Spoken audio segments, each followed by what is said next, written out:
తిరుమలకి వెళితే చెప్పులు లేకుండా వెళ్ళాలి. ఇది ప్రధాన నియమం. తిరుమల పర్వతానికి మొత్తము స్వామి. తిరుమాడ వీడులు మాత్రమే కాకుండా మొత్తం పర్వతమే స్వామి రూపం. అంత జ్ఞానం ఉన్నప్పటికీ శరీర ధర్మాన్ని అనుసరించి ఎండ నడవలేం, మా వల్ల కాదు, రాళ్లు గుచ్చుకుంటాయి, షుగర్ వ్యాధి పీడితులం, అలాంటి పరిమితులతో ఉన్నవారు లెదర్ తోలు చెప్పులు కాకుండా రబ్బరు ప్రత్యామ్నాయంగా ఉన్నవి ధరించి తిరుమాడ వీధుల వద్దకు రాగానే విడిచిపెట్టి వెళ్ళాలి. ఒకరు చెప్పాలా మళ్ళీ?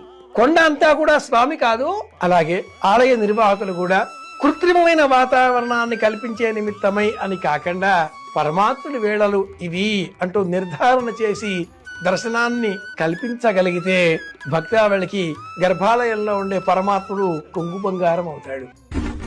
శ్రీమద్